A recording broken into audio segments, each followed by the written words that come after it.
UPPL দলৰ সন্মানীয় বিধায়ক গোবিন্দ চন্দ্ৰ মুছাহাৰী আপোনাৰ দলে আপোনাক 6 মিনিট টাইম দিছে আপুনি 6 মিনিটৰ ভিতৰত কনক্লুড কৰিব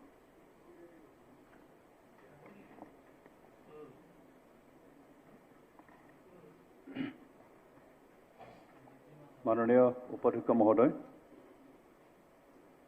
আজি সদনত অসমৰ মাননীয় বিত্তমন্ত্ৰী মহাশয় যিখিনি বাজেট দাখিল কৰিলে তাৰ ওপৰত উপাধ্যক্ষ মহোদয় টাইটেলটো মানে শুদ্ধ হোৱা নাই বসুমতাৰী যে আছিলে তেখেতৰ বসুমতাৰী কৈছো গোবিন্দ চন্দ্ৰ বসুমতাৰী কৈছিলে প্ৰথমতে মই উপাধ্যক্ষ মহোদয়ৰ জৰিয়তে অসম চৰকাৰক ধন্যবাদ দিব বিচাৰিছো যে সদ্যহতে আমাৰ অসম চৰকাৰে BTAD অঞ্চলত এটা নতুন জিলা সৃষ্টি কৰিছে তামুলপুৰ জিলা আগতে আমাৰ 4খন জিলা আছিল এতিয়া 5খন জিলা হ'ব তাৰ কাৰণে অসম চৰকাৰক ধন্যবাদ দিছো লগতে আৰু ধন্যবাদ দিছো তামুলপুৰতে অসম চৰকাৰে নতুনকৈ মেডিকেল কলেজ স্থাপন কৰিবলৈ ঘোষণা কৰিছে বৰ্তমান BTAD অঞ্চলত এখনেই মেডিকেল কলেজ কনষ্ট্ৰাকচন চলি আছে কোকৰাঝাৰত আৰু এইখন হ'ব আমাৰ দ্বিতীয় মেডিকেল কলেজ তাৰ কাৰণে অসম চৰকাৰক ধন্যবাদ দিছো যিখিনি বাজেট আমাৰ মাননীয় বিত্তমন্ত্ৰী মহাশয়ে দাখিল কৰিছে সেই বাজেট জনমুখী হৈছে আৰু বিশেষকৈ অসমৰ বসবাস কৰা বিভিন্ন জনগোষ্ঠী যিসকল আৰ্থিকভাৱে দুৰ্বল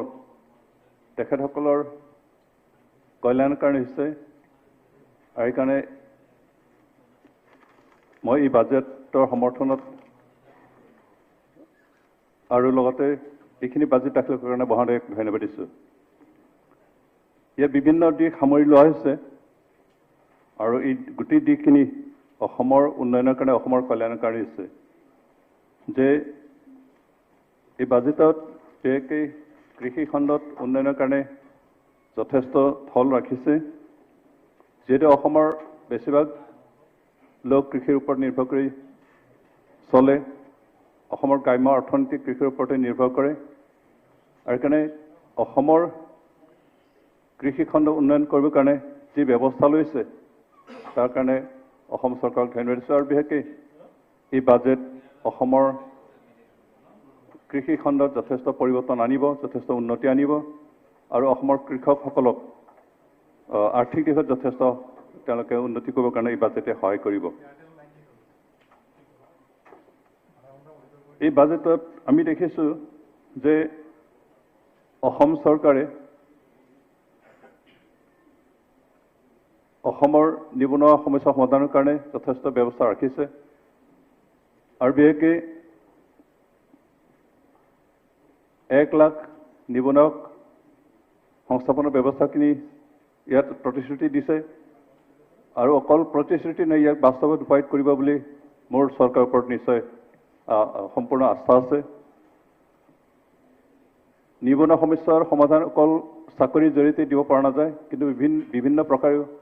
সমস্যা সমাধান কৰিব পৰা যায় আৰু বিষয়টো এই বাজেটত প্ৰতিফলিত হৈছে যে অসমৰ নিবনুৱাসকলক বিভিন্ন প্ৰকাৰে বিশেষকৈ সেল্ফ এমপ্লয়মেণ্টৰ জৰিয়তে নিবনুৱা সমস্যা সমাধানৰ কথা ইয়াত উল্লেখ আছে বিশেষকৈ অসমৰ যিসকল নিবনুৱা আছে তেখেতসকলক স্কিল ডেভেলপমেণ্ট প্ৰশিক্ষণ দিয়াৰ জৰিয়তে বিভিন্ন ব্যৱসায়ত প্ৰতিষ্ঠা লাভ কৰাৰ এটা সুযোগ দিয়াৰ প্ৰতিশ্ৰুতি ইয়াত আছে আৰু সেইকাৰণে এই বাজেট অসমৰ নিবনুৱা সমস্যা সমাধানৰ ক্ষেত্ৰত যথেষ্ট পদক্ষেপ ল'ব এই আশা মই ৰাখিছোঁ তাৰপিছত এই বাজেটত আমি দেখিছোঁ যে যিহেতু এই 2 বছৰ গোটেই দেশৰ লগতে অসমো কোভিড-19 উপক্ৰমৰ ফলত যথেষ্ট ক্ষতি হৈছে আৰু ইয়াত আমাৰ যথেষ্ট আৰ্থিক দিশত ক্ষতি হোৱা দেখা পাইছোঁ বহুতো আমাৰ প্ৰাণ হানি হৈছে আৰু বিশেষকৈ এই বেমাৰৰ জৰিয়তে যিসকল প্ৰাণ আহুতি দিব লগা হ'ল তেখেতসকলৰ পৰিয়াল যিখিনি ৰৈ যোৱা আত্মীয়সকলক সকাহ দিয়াৰ কাৰণে ব্যৱস্থা ৰখা হৈছে। বিশেষকৈ যিসকলৰ স্বামী কৰোণাত মৃত্যুবৰণ কৰিলে তেখেতসকল বিশেষকৈ বিধৱাসকলক আৰ্থিক সাহায্য দিবৰ কাৰণে চৰকাৰে সিদ্ধান্ত লৈছে আৰু